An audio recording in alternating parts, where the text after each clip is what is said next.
Good morning students. I am continuing my 12th presentation. Today's topic is full wave rectifier. A rectifier circuit that rectifies both the positive half cycle and negative half cycle can be termed as full wave rectifier. ஓகேவா? இப்போ நான் உங்களுக்கு திரும்பி ஞாபகப்படுத்துகிறேன். Rectifier அப்படின்னா என்னென்னா எந்த ஒரு device வந்து ஏசி சப்ளையை டிசி சப்ளையாக மாற்றுதோ அதுதான் வந்து ரெக்டிஃபயர். அங்கே வந்து ஆஃப் வேவ் ரெக்டிஃபயர்னு படிச்சிருப்போம் லாஸ்ட் கிளாஸில். அது என்ன ஆஃப் வேவ் ரெக்டிஃபயர்னா உங்களுக்கு ஏசி சப்ளைனும் போது it is a sine wave which has both positive half cycle and negative half cycle. Positive சைக்கிளும் இருக்கும், நெகட்டிவ் சைக்கிளும் இருக்கும். அங்கே வந்து ஆஃப் வேவ் ரெக்டிஃபயரில் ஒரு பாசிட்டிவ் ஆஃப் சைக்கிள் மாத்திரம்தான் அவுட்புட்டில் வரும். இங்கே வந்து பார்த்தீங்கன்னா இந்த ஃபுல் வேவ் ரெக்டிஃபயரில் நீங்கள் கொடுக்குற அந்த ஏசி சப்ளையில் போத் பாசிட்டிவ் ஆஃப் சைக்கிளும் சரி நெகட்டிவ் ஆஃப் சைக்கிளும் என்னவா மாறிடும்னா டிசி சப்ளையாக மாறி வரும். அதனால தான் இது என்னென்னா full wave. It converts both the positive half cycle and negative half சைக்கிளை வந்து டிசியாக மாற்றுறதுனால தான் இது ஃபுல் வேவ் ரெக்டிஃபயர் அப்படின்னு சொல்கிறாங்க. இப்போ full wave rectifier can be made in 2 types depending on construction. அதை ரெடி பண்ணுறதுக்கு தகுந்த மாதிரி அது வந்து கன்ஸ்ட்ரக்ஷன் எப்படி அதை மாடல் இருக்கோ அது மாதிரி 2 டைப்ஸாக பிரிக்கிறாங்க. ஒன்று வந்து பார்த்திங்கன்னா centre tapped full wave rectifier, இன்னொன்று வந்து பார்த்திங்கன்னா ஃபுல் வேவ் பிரிட்ஜ் ரெக்டிஃபயர். இப்போ வந்து centre tapped full wave rectifier ஏன் அந்த பேர் கொடுத்துருக்காங்கன்னு பார்த்தீங்கன்னா அதில் வந்து சென்டர் டேப் டிரான்ஸ்ஃபார்மர்னும் 2 டயோட்ஸும் யூஸ் பண்ணியிருப்பாங்க. சென்டர் டேப் டிரான்ஸ்ஃபார்மரும் 2 டயோட்ஸும் யூஸ் பண்ணியிருப்பாங்க சென்டர் டேப்டு ஃபுல் வேவ் ரெக்டிஃபயரில். ஃபுல் வேவ் பிரிட்ஜ் ரெக்டிஃபயரில் பார்த்தீங்கன்னா நார்மல் டிரான்ஸ்ஃபார்மரும் 4 டயோட்ஸும் யூஸ் பண்ணியிருப்பாங்க. ஓகேவா? அந்த 4 டயோட்ஸும் பிரிட்ஜ் அரேஞ்ச்மெண்ட் மாதிரி இருக்கும். அதனால தான் அது ஃபுல் வேவ் பிரிட்ஜ் ரெக்டிஃபயர் அப்படின்னு சொல்கிறாங்க. இப்போ இந்த 2 ஃபுல் வேவ் ரெக்டிஃபயரையும் நம்ம டீட்டெயிலாக பார்க்க போகிறோம். ஃபஸ்ட்டு பார்க்க போகிறது centre tapped full wave rectifier. இது என்ன அப்படின்னு பார்த்தீங்கன்னா the rectifier circuit the transformer secondary is tapped in center to get the desired voltage. இங்கே வந்து பார்த்தீங்கன்னா செகண்டரி வந்து டேப் பண்ணி வச்சுருப்பாங்க, ரெண்டாக பிரித்து வச்சுருப்பாங்க. அதனால தான் சென்டர் டேப்டு. மிடில் வந்து செகண்டரியில் வந்து மிடில் வந்து டேப் அடிச்சிருப்பாங்க, ரெண்டையும் ஈக்குவலாக பிரிச்சிருப்பாங்க. அதுதான் டேப்டு அப்படின்றது. 2 diodes are alternately used to rectify both the positive and negative half cycle. அங்கே ஆஃப் வேவ் ரெக்டிஃபயரில் ஒரு டயோடு யூஸ் பண்ணோம். ஆனால் இந்த சென்டர் டேப்டு ஃபுல் வேவ் ரெக்டிஃபயரில் நம்ம 2 டயோடு யூஸ் பண்ண போகிறோம். எதுக்குன்னு பார்த்தீங்கன்னா ஒரு ஃபஸ்ட்டு டயோடு வந்து பாசிட்டிவ் ஆஃப் சைக்கிள்லையும் செகண்ட் டயோட் D2 வந்து நெகட்டிவ் ஆஃப் சைக்கிள்லையும் கண்டக்ட் பண்ணுற மாதிரி இந்த மாடல் பண்ணியிருப்பாங்க. இதோட ஃபியூச்சர்ஸ் என்னென்னு பார்க்குறோம். The tapping is done by drawing a lead at the mid point of the secondary winding. ஒரு மிட் பாயிண்ட், அதாவது செகண்டரி வைண்டிங்கில் சென்டர் பாயிண்டில் ஒரு லைன் எடுத்து வரது தான். அதனால தான் அது சென்டர் டேப் அப்படின்னு. அதை தான் இங்கே திரும்பி சொல்கிறாங்க. The winding is split into 2 equal halves at the secondary. And சென்டராக எடுக்கிறதுனால இப்போ செகண்டரி வைண்டிங் என்ன ஆயிருன்னா 2ஆக பிரிஞ்சிருக்கும் அப்படின்றாங்க. The voltage at taped mid point is 0. இப்போ நீங்கள் மிட் பாயிண்டில் செகண்டரியோட மிட் பாயிண்டில் நீங்கள் வோல்டேஜ் மெஷர் பண்ணி பார்த்தீங்கன்னா 0ன்னு வர மாதிரி இருக்கும். ஓகேவா? அந்த மாதிரி அதை டிசைன் பண்ணியிருப்பாங்க. The centre taping provides 2 separate output voltage which are equal in magnitude but opposite polarity to each other. இப்போ இந்த 2 செகண்டரி வைண்டிங்கும் பார்த்தீங்கன்னா ஈக்குவல் வோல்டேஜாக இருக்கும். ஆனால் ஒவ்வொன்றும் ஒவ்வொரு பொலாரிட்டியில் இருக்கும். ஒன்று பாசிட்டிவ் டு நெகட்டிவாக இருக்கும், இன்னொன்று நெகட்டிவ் டு பாசிட்டிவாக இருக்கும். அந்த மாதிரி பொலாரிட்டியில் இருக்கும். இப்போ இந்த டயக்ராம் பார்த்தீங்கன்னா நீங்கள் புரிஞ்சிக்கலாம். இப்போ பாருங்கள், இந்த சென்டர் டேப்ன்றது அந்த மிட் பாயிண்ட்டு தான், ஜின்ற அந்த மிட் பாயிண்ட்டு. அங்கே நீங்கள் மெஷர் பண்ணிங்கன்னா வோல்டேஜ் வந்து 0ன்னு வரும். அதுதான் உங்களுடைய நியூட்ரல் பாயிண்ட்டு. ஓகேவா? இது கீழே பாருங்கள், இது ஒரு டைரெக்ஷனில் அது கிளாக் வைஸில் போகிற மாதிரி இருக்கும். மேலே பாசிட்டிவ், ஜியில் வந்து நெகட்டிவ். அதே மாதிரி கீழே பார்த்தீங்கன்னா கீழே பாசிட்டிவ், ஜியில் வந்து நெகட்டிவ், அந்த மாதிரி கொடுத்துருப்பாங்க. ஓகேவா? அதனால தான் இது வந்து சென்டர் டேப்டு டிரான்ஸ்ஃபார்மர்னு. இந்த சென்டர் டேப்பில் அப்பர் வைண்டிங்க்கு மேலே பார்த்தீங்கன்னா டயோட் D1ஐயும் லோவர் வைண்டிங் கீழே D2ஐயும் கனெக்ட் பண்ணியிருப்பாங்க. ரெண்டையும் ஜாயின் பண்ணி நமக்கு லோட் ரெசிஸ்டன்ஸில் கனெக்ட் பண்ணியிருப்பாங்க. டு மெஷர் த அவுட்புட் என்னென்னு மெஷர் பண்ணுறதுக்கு நமக்கு லோட் ரெசிஸ்டன்ஸில் கனெக்ட் பண்ணியிருப்பாங்க. இதுதான் உங்களுக்கு சென்டர் டேப்டு ஃபுல் வேவ் ரெக்டிஃபயரோட டயக்ராம். இப்போ centre tap full wave rectifier எப்படி வேலை செய்யுது, ஹவு இட்ஸ் ஒர்க்கிங் அப்படின்றத பார்ப்போம்.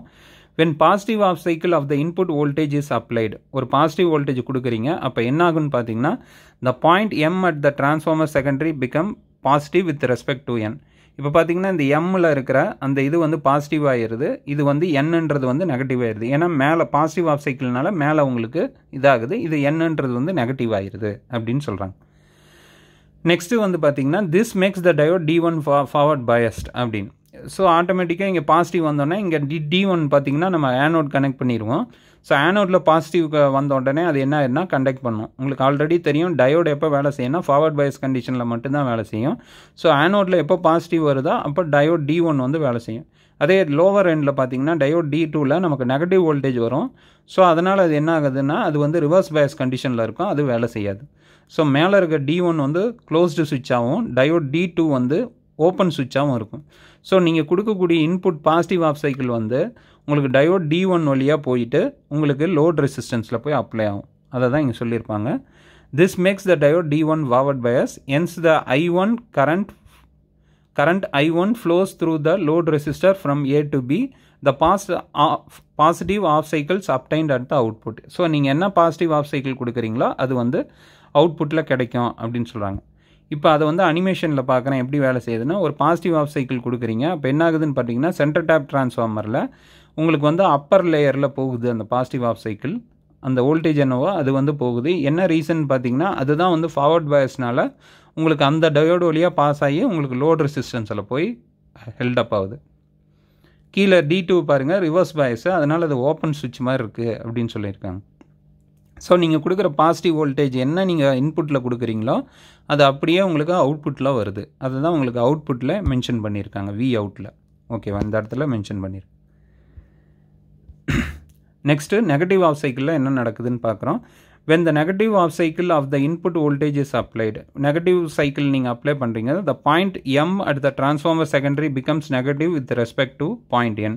இப்போ பார்த்தீங்கன்னா இங்கே வந்து M வந்து நெகட்டிவாகவும் N வந்து பாசிட்டிவாக ஆகுது when we are applying the negative, அதாவது ஏசி சப்ளையில் பாசிட்டிவ் ஆஃப் சைக்கிள் வரும்போது M பாசிட்டிவ் N நெகட்டிவ். இப்போ நெகட்டிவ் ஆஃப் சைக்கிள் வரும்போது N பாசிட்டிவ் M வந்து நெகட்டிவாக மாறுது அப்படின்னு சொல்கிறாங்க. ஸோ M பாசிட்டிவ் அப்படின்றனால this makes the diode D2 forward Paes. இப்போ N வந்து பாசிட்டிவாக மாறிடுது, அதனால் D2 வந்து ஃபார்வர்ட் பயஸாகவும் D1 வந்து ரிவர்ஸ் பயஸாகவும் மாறிடுது. அதனால் D2 வந்து க்ளோஸ்டு சுவிட்சாகவும் D1 வந்து ஓப்பன் சுவிட்சாகவும் மாறுது. அதனால் என்ன நடக்குதுன்னு பார்த்தீங்கன்னா current I2 flows through the load resistor from A to B. அதனால் D2 வழியாக பாஸ் ஆகி அது வந்து லோட் ரெசிஸ்டர்கிட்ட போய் ஹெல்டப் ஆகுது அப்படின்றாங்க. The positive off cycles obtained at the output for negative off cycles for an applied at the input. இப்போ நம்ம ஃபார்வர்ட் பயஸ் கண்டிஷனில் அப்ளை ஆகிறனால நமக்கு வந்து பார்த்தீங்கன்னா இன்புட் வந்து நீங்கள் positive half cycle negative half cycle கொடுத்தீங்கனாலும் நமக்கு சென்டர் டேப்டு பண்ணுறதுனால என்ன ஆகுதுன்னா போத் ரெண்டுமே நமக்கு வந்து என்ன ஆகுதுன்னா பாசிட்டிவாக தான் நமக்கு அவுட்புட்டில் கிடைக்கிது. அதை தான் இங்கே முக்கியம். அதனால தான் இது சென்டர் டேப் ட்ரான்ஸ்ஃபார்மர் யூஸ் பண்ணுறாங்க. ஸோ அவுட்புட்டில் பார்த்தீங்கன்னா நமக்கு வந்து ரெண்டுமே பாசிட்டிவ் ஆஃப் சைக்கிள் தான் இருக்குது. ஃபஸ்ட்டு பாசிட்டிவ் ஆஃப் சைக்கிள் வந்து டயோட் D1 ஃபார்வர்ட் பயஸ்னால் வந்தது. செகண்ட் பாசிட்டிவ் ஆஃப் சைக்கிள் வந்து டயோட் D2 ஃபார்வர்ட் பயஸ்னால் வந்தது. ஓகேவா. ஸோ இந்த மாதிரி ரெண்டு ஆஃப் சைக்கிள், அதாவது positive half cycle as well as negative half cycle ரெண்டுமே கண்டக்ட் ஆகி வரனால தான் இது வந்து full wave rectifier. This is happen due to this special arrangement of the centre tap டிரான்ஸ்ஃபார்மர்னால வருது. இப்போ இதுதான் ஒரிஜினலான அவுட்புட்டு. இப்போ அந்த VSM அப்படின்றது தான் வந்து என்னென்னா நீங்கள் கொடுக்குற சப்ளை வோல்டேஜ், அதுதான் வந்து சைன் வேவ் மாதிரி மென்ஷன் ஆகிருக்கு இந்த இடத்துல. ஓகேவா. நெக்ஸ்ட்டு வந்து பார்த்திங்கன்னா D1 அவுட்புட்டு டயோட் D1னால் வருது. ஸோ பாசிட்டிவ் ஆஃப் சைக்கிள்லாம் எப்போ கண்டக்ட் ஆகுதோ அப்போல்லாம் வந்து பார்த்திங்கன்னா டயோட் D1 வந்து கண்டக்ட் ஆகுது. நெகட்டிவ் ஆஃப் சைக்கிள்லாம் எப்போ நீங்கள் கொடுக்குறீங்களோ அப்போ டயோட் D2 வந்து கண்டக்ட் ஆகுது. ஸோ அதனால் D2ஓட அவுட்புட் வந்து நெகட்டிவ் ஆஃப் சைக்கிள் மேலே ஃபஸ்ட்டு இதில் இருக்கிற நெகட்டிவ் ஆஃப் சைக்கிளுக்கு D2 வந்து கண்டக்ட் ஆகிருக்கும். இப்போ லோட் ரெசிஸ்டன்ஸில் வந்து பார்த்திங்கன்னா ரெண்டும் ஜாயின் ஆகி VIMனு இருக்கிறது தான். ஸோ கண்டினியூஸாக நமக்கு என்ன இருக்குன்னா பாசிட்டிவ் ஆஃப் சைக்கிள்ஸ் இருக்கும். ஃபஸ்ட்டு ஆஃப் சைக்கிள் வந்து உங்களுக்கு டயோட் D1நாலையும், செகண்டு பாசிட்டிவ் ஆஃப் சைக்கிள் வந்து டயோட் D2னால, அடுத்தது திரும்பி D1 D2 அப்படின்னு மாறி மாறி இந்த இடத்துல வந்துட்டுருக்கும். ஓகேவா. ஸோ இப்போ இதோட அட்வான்டேஜஸ் என்ன, டிஸ்அட்வான்டேஜஸ் என்ன அப்படின்னு பார்க்குறோம். The ripple factor is much less then that of half wave rectifier. Ripple factor அப்படின்னா என்ன, திரும்பி ஞாபகம் வச்சுக்கோங்க. ரிப்பிள் ஃபேக்டர்னா என்னென்னா ஏசி காம்பனண்ட் வந்து டிசி காம்பனண்ட்டில் இருக்கிறது தான் ரிப்பிள் அப்படின்னு அர்த்தம். ஈவன் தோ ரெக்டிஃபயர்ன்றது வந்து ஏசியை டிசியாக மாற்றினாலும் some impurity will be present in the DC. அந்த ரிப்பிள் எவ்வளோ தூரம் இருக்கோ அதுதான் வந்து ரிப்பிள். அதாவது ஏசி கண்டென்ட் எவ்வளோ தூரம் இருக்கோ அதுதான் வந்து ரிப்பிள் அப்படின்னு அர்த்தம். ஓகேவா. The rectification efficiency is twice that of off-wave rectifier. இதோட rectification efficiency அப்படின்னு பார்த்தீங்கன்னா efficiency is nothing but output by input. So output வந்து ஆஸ் யூஷுவல் நமக்கு ஆஃப்-வேவ் ரெக்டிஃபயரோட இது அதிகமாக இருக்கும். என்ன ரீசன் பார்த்தீங்கன்னா அது ஒன்லி ஒரு ஆஃப் சைக்கிள் மட்டும்தான் கண்டக்ட் பண்ணும். இது both positive half cycle and negative half cycle conduct பண்ணுறதுனால இதோட எஃபிஷியன்சி வந்து ஹையாக இருக்கும். அதோட ஆஃப் வேவ் ரெக்டிஃபையர் பார்த்தீங்கன்னா உங்களுக்கு பாதி, நான் ஆல்ரெடி சொல்லியிருந்தேன் ஆஃப் ஆஃப் த இது தான் கண்டக்ட் ஆகுதுன்னு, அதனால் அது 40.6% இருக்குது. இதோட எஃபிஷியன்சி பார்த்தீங்கன்னா 81.2% இருக்குது. அப்படி the DC output voltage and DC load current value are twice than that of half wave rectifier. எதனாலன்னு உங்களுக்கே புரிஞ்சிருக்கும். ஏன்னா இங்கே வந்து நமக்கு both positive half cycle negative half cycle வந்து அவுட்புட்டில் இருக்கிறனால நமக்கு அதோட டபுள் மடங்கு தான் கிடைக்கும். ஆஃப் வேவ் ரெக்டிஃபையரோட அவுட்புட் வந்து டபுள் மடங்காக இருக்கும். இதோட டிஸ்அட்வான்டேஜ் அப்படின்னு என்னன்னு பார்த்தீங்கன்னா, சென்டர் டேப்டு டிரான்ஸ்ஃபார்மர் வந்து பார்த்திங்கன்னா அது வந்து சென்டராக டேப் பண்ணுறது ஈக்குவலாக வந்து ரெடி பண்ணுறது வந்து ரொம்ப கஷ்டம். அதனால தான் சென்டர் டேப் டிரான்ஸ்ஃபார்மர் வந்து வெரி காஸ்ட்லி அப்படின்னு சொல்லுவாங்க. ஓகேவா, அதான் எக்ஸ்பென்சிவ் டு மேனுஃபேக்சர். ஏன்னா ஈக்குவலாக ஸ்ப்ளிட் ஆகணும். ஓகேவா, அந்த பாசிட்டிவ் ஆஃப் சைக்கிளும் நெகட்டிவ் ஆஃப் சைக்கிளும் சென்டர் பாயிண்ட் நியூட்ரல் பாயிண்ட் வந்து கரெக்டாக பிரிச்சிங்கன்னா, இல்லைன்னா அது என்ன ஆயிருன்னா கரெக்டான அக்யூரேட்டான வேல்யூ கிடைக்காது. ஸோ அந்த சென்டர் டேப்டு டிரான்ஸ்ஃபார்மர் மேனுஃபேக்சரிங் வந்து கொஞ்சம் கஷ்டம், அதனால் அதோட காஸ்ட்டும் கொஞ்சம் அதிகம். ஓகேவா, நெக்ஸ்ட் வந்து பார்த்தீங்கன்னா output voltage is half of the secondary voltage as each diode utilise only half of the transformer secondary voltage. Okay, இது என்ன ஆகுதுன்னு பார்த்தீங்கன்னா உங்களுக்கு ஆஃப் தான் கன்வெர்ட் பண்ணுது. அதனால் இதோட அவுட்புட் பார்த்தீங்கன்னா பாதியாக தான் வரும். ஓகேவா, என்ன ரீசன் பார்த்தீங்கன்னா அங்கே நமக்கு கண்டினியூஸாக வந்தாலுமே இங்கே ஒரு டயோட கண்டக்ட் பண்ணும், திரும்பி அடுத்த டயோடு ஒன்று விட்டு ஒன்று கன்வெர்ட் பண்ணுறனால நமக்கு அவுட்புட் வோல்டேஜ் வந்து half of the input value தான் இருக்கும் அப்படின்னு. நெக்ஸ்ட் வந்து பார்த்தீங்கன்னா peak inverse voltage. Peak inverse voltage அப்படின்னு பார்த்தீங்கன்னா that of the diodes used in so that the diode must be have IPIV அப்படின்னு. பீக் இன்வர்ஸ் வோல்டேஜ்னா ரிவர்ஸ் பயஸ் கண்டிஷனில் டயோடு வந்து விஸ்டாண்ட் பண்ணுறது தான் பீக் இன்வர்ஸ் வோல்டேஜ். ஸோ இங்கே வந்து நீங்கள் டயோடு சாதா டயோடு ரிவர்ஸ் பயஸ் கண்டிஷன் வரக்கூடிய சூழ்நிலை வரும். அந்த டைமில் அந்த ரிவர்ஸ் பயஸ் கண்டிஷனை அதை ஹேண்டில் பண்ணுற மாதிரி இருக்கணும் அந்த டயோடு. அதனால் அந்த பீக் இன்வர்ஸ் வோல்டேஜ் வந்து அதிகமாக இருக்கிற கெப்பாசிட்டி இருக்கிற டயோடு மட்டும்தான் நம்மளால் யூஸ் பண்ண முடியும் அப்படின்னு இங்கே சொல்லியிருக்காங்க. நெக்ஸ்ட்டு நம்ம பார்க்க போகிறது ஃபுல் வேவ் பிரிட்ஜ் ரெக்டிஃபையர். இப்போ நம்ம பார்த்தது centre tapped full wave rectifier. இப்போ நம்ம பார்க்குறது என்னென்னா full wave bridge rectifier. So நான் ஆல்ரெடி உங்களுக்கு சொல்லியிருந்தேன் பிரிட்ஜ் ரெக்டிஃபையர்னால் என்னென்னா இங்கே வந்து ஒரு டிரான்ஸ்ஃபார்மர் இருக்கும், ஆனால் 4 டயோட்ஸ் இருக்கும். நார்மல் டிரான்ஸ்ஃபார்மர் ஒன்றும் 4 டயோட்ஸ் இருக்கும். எதனால் அப்படின்னு பார்த்தீங்கன்னா உங்களுக்கு சென்டர் டேப்டு டிரான்ஸ்ஃபார்மர் வந்து மேனுஃபேக்சரிங்கும் கஷ்டம், அதை ஹேண்டில் பண்ணுறதும் கொஞ்சம் டஃப் அப்படின்னு சொன்னோம். அதனால் அதை ஓவர் கம் பண்ணுறதுக்கோசரம் இவங்க என்ன பண்ணியிருக்காங்கன்னா சென்டர் டேப்டு டிரான்ஸ்ஃபார்மர் ரிமூவ் பண்ணிவிட்டு they are using normal transformer, but instead of central transformer they are going for 4 type of diodes. 4 diodes வந்து வச்சு அவங்க ஹேண்டில் பண்ணுறாங்க. எப்படி பண்ணுறாங்கன்னு நம்ம பார்க்குறோம். இப்போ பார்த்தீங்கன்னா when positive half cycle கொடுக்கும்போது என்ன ஆகுன்னு பார்த்தீங்கன்னா diode D1 and D3 conduct ஆகிற மாதிரியும், when negative half cycle diode D2ம் D4ம் கண்டக்ட் ஆகிற மாதிரியும் இதை ரெடி பண்ணுறாங்க. ஓகேவா, 4 டயோடில் ஆட் வந்து பாசிட்டிவ் ஆஃப் சைக்கிள்லையும் ஈவன் வந்து நெகட்டிவ் ஆஃப் சைக்கிள்லையும் கண்டக்ட் ஆகிற மாதிரி இதை ரெடி பண்ணுறாங்க. அதுதான் இந்த பிரிட்ஜ் சர்க்கியூட்ன்றது. இந்த சர்க்கியூட் கொஞ்சம் வரையும் போது கொஞ்சம் காம்ப்ளெக்ஸாக இருக்கும், நல்லா பார்த்து நீங்கள் வரையணும். ஏன்னா நிறைய பேர் இந்த பசங்க தப்பு பண்ணுவாங்க இந்த சர்க்கியூட்டில். ஓகேவா, இதில் பார்த்தீங்கன்னா D2ம் D4ம் ஒரு டைரெக்ஷன்லேயும் D1ம் D3யும் ஒரு டைரெக்ஷன்லேயும் நீங்கள் வரைகிற மாதிரி பார்த்துக்கணும். இது பார்த்தீங்கன்னா டவுன் டைரெக்ஷனில் இருக்கும், அது அப் டைரெக்ஷனில் இருக்கும். இது நல்லா கரெக்டாக பார்த்து வரைங்க. ட்ரையாங்கிளில் இந்த இது கவனிச்சிங்கன்னா ஈஸியாக புரியும். இந்த ஏன்ற பாயிண்ட்டை நோக்கி D1ம் D2ம் இருக்கும், பின்ற பாயிண்ட்டுக்கு ஆப்போசிட்டாக D4ம் D3யும் வச்சு வரையணும் நம்ம வரையும் போது. ஆனால் இந்த மாதிரி நீங்கள் வரையும் போது உங்களுக்கு ஈஸியாக இருக்கும். ஓகேவா, ஸோ இங்கே பார்த்தீங்கன்னா சென்டர் டேப் டிரான்ஸ்ஃபார்மர் இல்லை, நார்மல் டிரான்ஸ்ஃபார்மர் தான் இருக்குது. அதுதான் PQன்னு உங்களுக்கு இண்டிகேட் பண்ணியிருக்காங்க. அந்த நார்மல் டிரான்ஸ்ஃபார்மர் கூட நமக்கு என்ன பண்ணியிருக்காங்கன்னா 4 டயோடாக கனெக்ட் பண்ணியிருக்காங்க. ஓகேவா, 4 டயோடில் பார்த்தீங்கன்னா D1 D3யும் ஒரு டைரெக்ஷன்லையும் D2ம் D4ம் ஒரு டைரெக்ஷன்லையும் கனெக்ட் பண்ணி அதோட அவுட்புட் மெஷர் பண்ணுறதுக்கு உங்களுக்கு லோட் ரெசிஸ்டன்ஸ் RLல வந்து கனெக்ட் பண்ணியிருக்காங்க. இப்போ வந்து ஃபுல் வேவ் ரெக்டிஃபையர் வந்து எப்படி வேலை செய்யுதுன்னு பார்ப்போம். Positive half cycle when positive half cycle of the input voltage is applied. இப்போ பாசிட்டிவ் ஆஃப் சைக்கிள் வருது, ஏசி சப்ளையில் உங்களுக்கு பாசிட்டிவ் ஆஃப் சைக்கிள் வருது. அப்போ என்ன நடக்குதுன்னு பார்த்தீங்கன்னா point P becomes positive with respect to Q. This makes diode D1 and D3 are forward bias while D2 and D4 are reverse bias. So positive half cycle வரும்போது P forward bias ஆகும், Q அது P வந்து பாசிட்டிவாகவும் Q வந்து நெகட்டிவாகவும் இருக்குது. அந்த மாதிரி பாசிட்டிவாக வரும்போது இந்த பாசிட்டிவ் சப்ளை வந்து எப்போ வேலை செய்யும், நல்ல இதில் டயக்ராமில் பார்த்தீங்கன்னா புரியும். இப்போ பாசிட்டிவ் சப்ளை இங்கே கொடுக்குறீங்க, அது வந்து பார்த்தீங்கன்னா D1ஓட ஆனோடுக்கு போகுது, D4ஓட கேத்தோடுக்கு போகுது. அதனால் D4 வந்து வேலை செய்யாது. அதே நேரத்தில் இங்கே பாருங்கள் Qன்ற நெகட்டிவ் சப்ளை வந்து D2வோட ஆனோடுக்கு போகுது, அதனால் இது ரிவர்ஸ் பயஸ் ஆயிரும், அதனால் D2 வேலை செய்யாது. இந்த Qன்ற இதோட நெகட்டிவ் வந்து பார்த்திங்கன்னா D3ன்ற கேத்தோடுக்கு போகும். ஸோ அதனால் D1ம் D3யும் வந்து ஃபார்வர்ட் பயஸ் கண்டிஷன்லேயும் D2ம் D4ம் ரிவர்ஸ் பயஸ் கண்டிஷன்லேயும் இருக்கும். அதை தான் உங்களுக்கு இங்கே சொல்லுவாங்க. ஓகேவா? ஸோ அதனால தான் இங்கே சொல்லியிருப்பாங்க D1ம் D3யும் ஃபார்வர்ட் பயஸ்லேயும் D2ம் D4ம் ரிவர்ஸ் பயஸும் ஆகுது. These two diodes will now be in series with the load resistor. Hence, the diode D1 and D3 conduct during positive half cycle of the input supply to produce the output along the load resistor. அதனால் D1 and D3 conduct ஆகி உங்களுக்கு அவுட்புட்டில் உங்களுக்கு என்ன நீங்கள் இன்புட்டில் கொடுக்குறீங்களோ அது லோடில் கிடைக்கும், அவுட்புட்டில் கிடைக்கும். ஸோ எப்படி இருக்குது இந்த சர்க்கியூட் வந்து ஒர்க்கிங் கண்டிஷனில் எப்படி மாறுதுன்றதை உங்களுக்கு இங்கே புரிய வச்சுருக்காங்க. ஸோ இங்கே பாருங்கள், நெகட்டிவ் ஆஃப் சைக்கிள் வரனால உங்களுக்கு டயோடு D2ம் D1ம் உங்களுக்கு இந்த சர்க்கியூட்டில் இந்த மாதிரி கொடுத்துருக்காங்க. ஓகேவா? ஸோ இந்த மாதிரி உங்களுக்கு இதில் நீங்கள் வேணால் இதை மாற்றி இது பண்ணிக்கோங்க. ஓகேவா? ஸோ D1ம் D2ம் கண்டக்ட் ஆகிற மாதிரியும் D3ம் D4ன்ற மாதிரி இந்த சர்க்கியூட்டில் உங்களுக்கு கொடுத்துருக்காங்க. ஓகேவா? அது மொத்தம் ஆப்போசிட்டாக இருக்கிற 2 டயோடு வந்து இங்கே வேலை செய்யும். ஓகேவா? ஸோ அதுக்கு தகுந்த மாதிரி நமக்கு என்ன கிடைக்குன்னா அவுட்புட் கிடைக்கும்.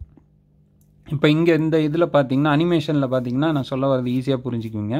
இப்போ பாருங்கள் D1ம் D2ம் கண்டக்ட் ஆகிற மாதிரி இங்கே கொடுத்துருக்காங்க.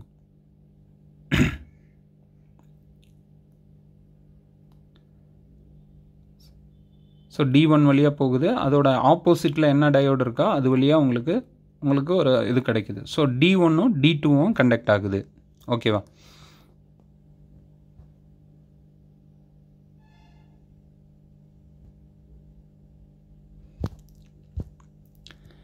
ஸோ நெக்ஸ்ட்டு வந்து பார்த்திங்கன்னா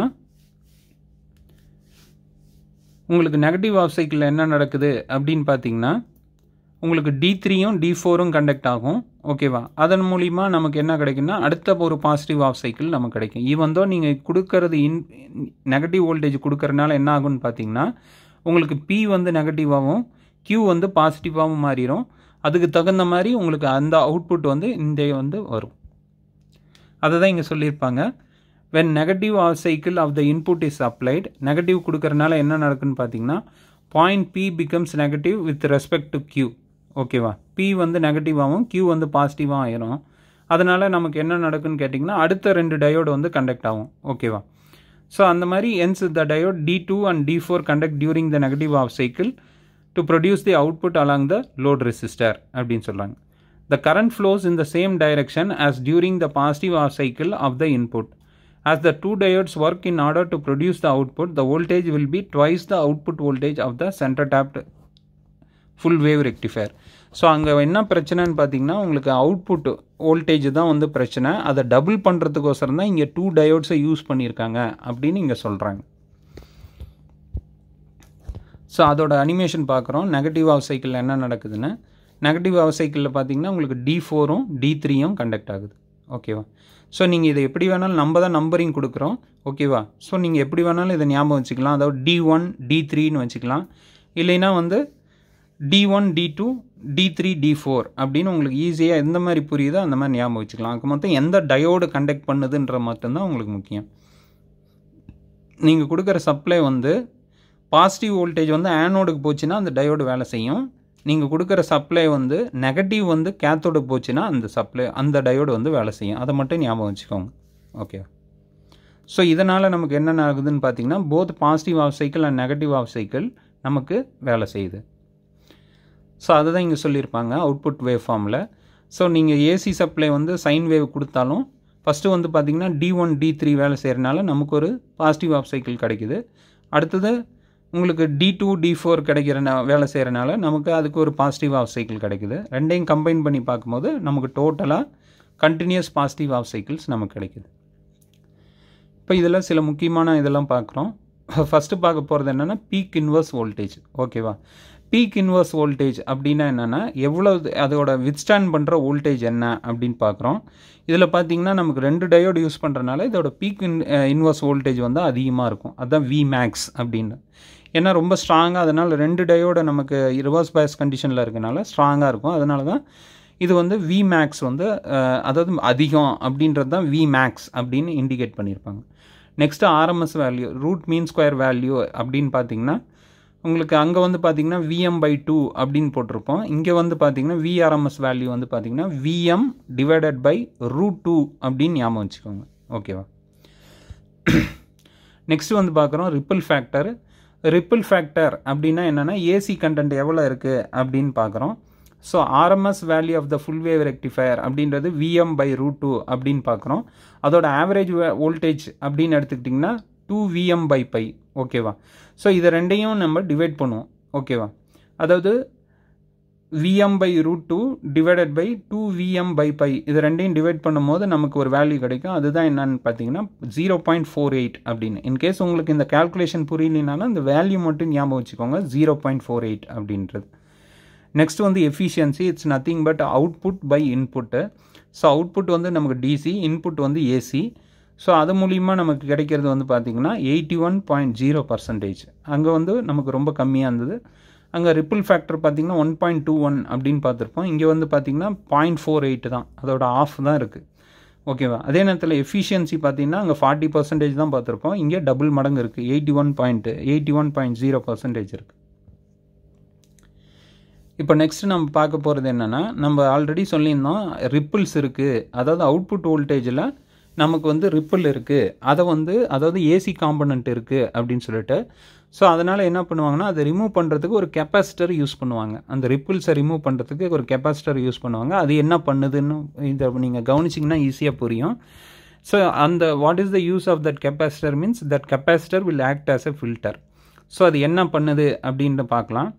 ஸோ ஃபஸ்ட்டு நான் இதை எக்ஸ்பிளைன் பண்ணிடுறேன், அதுக்கப்புறம் நீங்கள் புரிஞ்சுக்குவீங்க.